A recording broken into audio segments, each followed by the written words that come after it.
Hi മക്കളെ, ബാബു സാറാണേ. മക്കളെ, നമ്മൾ പരീക്ഷയിൽ ഏറ്റവും പ്രധാനമായിട്ടും തീർച്ചയായിട്ടും ഉറപ്പായിട്ടും ചോദിക്കുന്ന ഒരു ചോദ്യമാണ് നിങ്ങൾ സ്ക്രീനിൽ കാണാൻ പോകുന്നത്. നോക്കൂ, സഹി രൂപ കോൺസാഹെ, ശരിയായ രൂപം ഏത് എന്നാണ് നമ്മളോട് ചോദിക്കുക. സഹി രൂപ കോൺസാഹെ. എന്നിട്ട് ഇവിടെ നോക്ക് കാ ഖ ഗ ഘ ഇങ്ങനെ 4 എണ്ണം തന്നിട്ടുണ്ട്. എന്താ നോക്കൂ, യഹ് എന്നിവിടെ വഹ് എന്നാണ്, ഇവിടെ വേ എന്നാണ്, ഇവിടെ എ എന്നാണ്. എന്നിട്ട് അതിൻ്റെ കൂടെ പ്ലസ് ഇട്ടിട്ട് കാ കാ കാ ക, എല്ലാത്തിലും കായാണ്. ഓക്കെ, ഇവിടെ വ്യത്യാസങ്ങളാണ്. യഹ് വഹ് വേ എ. ഇവിടെയാണെങ്കിലോ കാ കാ കാ ക. അങ്ങനെയാണെങ്കിൽ ഉത്തരങ്ങൾ നോക്കൂ, എല്ലാം ഒന്ന് തന്നെയാണ്. ഉൻക ഉൻക ഉൻക ഉൻക. അപ്പൊ ഇവിടെ നിന്ന് ഇങ്ങോട്ട് എല്ലാം ഒരുപോലെയാണ്. നോക്കൂ, കാ കാ കാ ക, ഉൻക ഉൻക ഉൻക ഉൻക.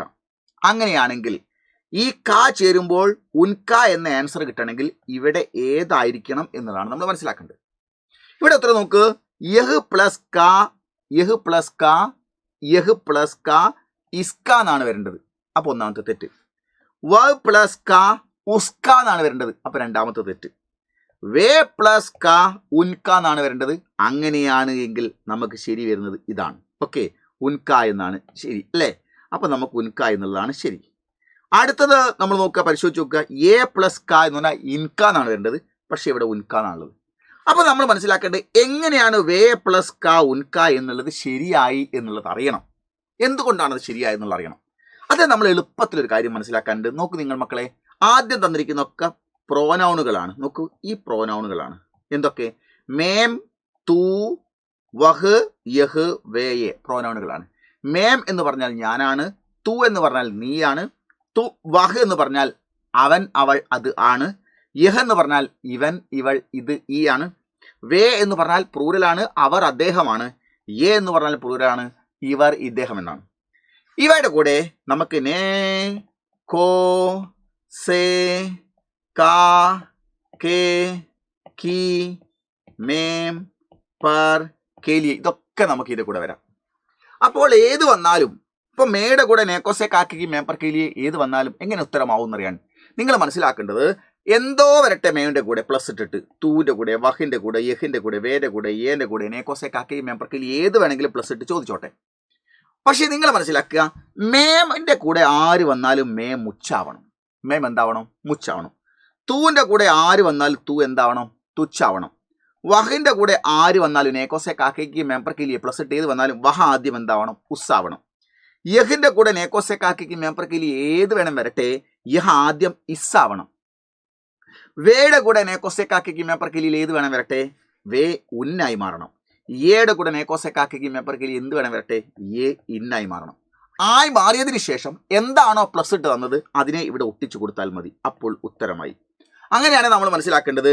സർവനാമവും അത് തൊട്ട് മുൻപിലുള്ള വിഭക്തി പ്രത്യയങ്ങൾ കൂടി ചേരുമ്പോൾ സർവനാമങ്ങൾക്ക് അല്പം മാറ്റം സംഭവിക്കുന്നു. അതായത് മേമ് ആര് വന്നാലും മേമുച്ചായും, തൂ തൂച്ചായും, വഹ് ഉസായും, യഹ് ഇസായും, വേ ഉന്നായും, ഏ ഇന്നായും മാറുന്നെന്നത് മറക്കരുത്.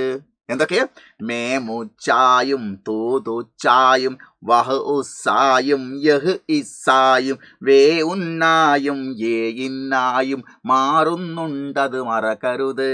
മേമുച്ചായും, തൂ തൂച്ചായും, വഹ് ഉസായും, യഹ് ഇസായും, വേ ഉന്നായും, ഏ ഇന്നായും മാറുന്നങ്ങനെ മാറുന്ന്. ഇത് നമ്മൾ മറക്കരുത്. ഇവർ എല്ലാവരും ഇങ്ങനെയായി മാറും. ആ മാറിയതിനെ വിലക്ക് നമ്മൾ പ്ലസ് ഇട്ട് തന്ന എന്താണോ വിഭക്തി പ്രത്യം അത് ഒട്ടിച്ചു കൊടുത്താൽ മതി. അങ്ങനെയാണെങ്കിൽ നിങ്ങൾ നോക്കൂ, ഇവിടെ നോക്കൂ. മേമുച്ചായും, തൂ തൂച്ചായും, വഹ് ഉസായും, യഹ് ഇസായും, വേ ഉന്നായും, ഏ ഇന്നായും മാറുന്നങ്ങനെ മാറുന്നു. അങ്ങനെയാണെങ്കിൽ ഇവിടെ നോക്കൂ, ഞാൻ എന്ന് പറയുന്ന മേം 2 വരയും ഒരു കുത്തും. അതിൻ്റെ കൂടെ നേക്കോസെ കാക്കേക്ക് മേപ്പർ കേലിയിലെ 1 വരയും കുത്തുമുള്ള മേം. ഇതിൻ്റെ അർത്ഥം ഞാൻ എന്നാണ്. ഇതിൻ്റെ അർത്ഥം മേം ഇൽ എന്നാണ്. അങ്ങനെയാണെങ്കിൽ മേം എന്ന പ്രോനൗണോട് കൂടി, സർവനാമത്തോടു കൂടി പ്ലസ് ഇട്ടിട്ട് മേം തന്ന് പരീക്ഷയ്ക്ക് ചോദിച്ചാൽ നിങ്ങൾ ഇവിടെ ഉത്തരം ഏതെഴുതും? മേം എന്താവണം? മുച്ചാവണം. അങ്ങനെ വരികയാണെങ്കിൽ നിങ്ങൾ നോക്കൂ, മേമിനെ എന്താക്കണം? ഈ മേം എന്തായി? ഇവിടെ മുച്ചായില്ലേ? അങ്ങനെയാണെങ്കിൽ നിങ്ങൾക്ക് എന്താവണം? മേം മുച്ച് ആവണം. ഇവിടെ മുച്ച് ആയി, മേം മുച്ചാവണം അല്ലേ?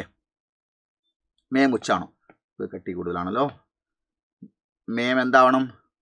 മുച്ചാവണം. മേം മുച്ചായല്ലോ. ഇനി തന്നതെന്താ? മേം.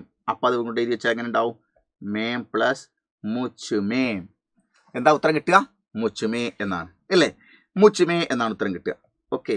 ഇനി നമ്മൾ നോക്ക്, തൂ എന്നുള്ളതിൻ്റെ കൂടെ എന്ത് വന്നാൽ തൂ എന്താവണം? തുച്ചാണോ? ഇവിടെ എന്താണ്? തൂ ആണ്. അതിനെ നമ്മൾ എന്താക്കണം? തുച്ച് എന്ന് എഴുതണം. തൂ എന്താക്കണം? തുച്ച് എന്ന് എഴുതണം. ഇവിടെ നമ്മൾ എന്താക്കി? ഇവിടെ എന്താക്കി? മുച്ചുമേം. ഇവിടെ തൂ എന്താവണം? തുച്ച് ആവണം. തന്നതെന്ത്? പർ. അതിവിടെ എഴുതി കൊടുക്കുക. അപ്പം എന്തുണ്ടാവും? തുച്ച് പർ. വഹ എന്താവണം? ഉസ്സായി മാറണം. ഇവിടെ നമ്മൾ വഹാണ്, അതിന് നമ്മൾ എന്താക്കണം? ഉസ് എന്നാക്കണം. ഉസ് എന്നാക്കി. ആക്കിയതിനു ശേഷം എന്താ തന്നത്? നേ. അപ്പം എന്തുണ്ടാവും? ഉസ് നേ. യഹ് എന്നുള്ളതിന് എപ്പോഴും എന്താവണം? ആര് വേണം വരട്ടെ? നെക്കോസേക്കാക്കി എന്ത് വേണം വരട്ടെ? യഹ് എന്താവണം? ഇസ് ആവണം. അപ്പം നമ്മൾ യഹിനെ ഇസ് എന്ന് ആദ്യം എഴുതണം. ഇസ് എന്ന് എഴുതി. തന്നതെന്താ? കെ. അപ്പം എന്തുണ്ടാവും? Is K. അവിടെ മേയാ തന്നെങ്കിലോ ഇസ്മേ, പറ തന്നെങ്കിലോ ഇസ്പർ, കെലിയ തന്നെങ്കിലോ ഇസ്കെലി ഇല്ലേ? അപ്പം നമുക്ക് അങ്ങനെ വരും. ഇനി വേ എന്നുള്ളതിൻ്റെ കൂടെ എന്ത് വന്നാലും വേ ഉന്നായി മാറണം. ഇവിടെ നോക്കൂ, വേ ആണ് തന്നത്, അതിനെ നമ്മൾ ആദ്യം ഉൻ എന്ന് എഴുതണം. തന്നത് എന്ത്? സേ. അപ്പം എന്തുണ്ടാവും? ഉൻ സേ. അത് പറ തന്നെങ്കിലോ ഉൻ പർ, കെലിയ ആണെങ്കിലോ ഉൻ കെലിയെ, സേ ആണ് തന്നെങ്കിലോ ഉൻ സേ, കോ ആണെന്നെങ്കിലോ ഉൻ കോ. ഇനി എ എന്നുള്ളതിന് എന്താവണം? ഇന്നായി മാറണം. എ എന്നുള്ളത് ഇവിടെ തന്നു. എ എന്താവണം? ആദ്യം ഇന്നാവണം. ആ ഇന്നിനെ നമ്മൾ എഴുതി. എ ഇന്നായി മാറണം. തന്നതെന്ത്? കോ. അപ്പോൾ എന്താവും? ഇത് ഇവിടെ ചേർത്ത് കൊടുക്കുക. അപ്പോൾ ഇൻകോ. അങ്ങനെ നമുക്ക് എല്ലാ ക്വസ്റ്റ്യൻ ആൻസർ എഴുതാൻ പറ്റും. അതുകൊണ്ട് നിങ്ങൾ ആദ്യം പഠിക്കേണ്ടത് സർവനാമവും വിഭക്തിപ്രത്യയം കൂടി ചേരുമ്പോൾ അവയ്ക്ക് അല്പം മാറ്റം സംഭവിക്കുന്നു. അതായത് മേമു ചായും, തൂതു ചായും, വഹോ സായും, യഹ് ഇസായും, വേ ഉന്നായും, ഏ ഇന്നായും അങ്ങനെ മാറ്റി വെച്ചതിന് ശേഷം പ്ലസ് ഇട്ട സാധനം തന്നത് എന്ത് വിഭക്തിപ്രത്യമാണോ അത് ഇതിൻ്റെ കൂടെ ഒട്ടിച്ച് കൊടുത്താൽ നമുക്ക് ഈ ആൻസർ കിട്ടി. അപ്പോൾ ഉത്തരം കിട്ടി, നമ്മൾ ടെൻഷൻ അടിക്കേണ്ടല്ല. അങ്ങനെ നമുക്ക് എല്ലാ ക്വസ്റ്റ്യൻ ആൻസറും നമുക്ക് എഴുതാൻ കഴിയണം. ഓക്കെ, ഈസി അല്ലേ? എളുപ്പമല്ലേ? Okay, by.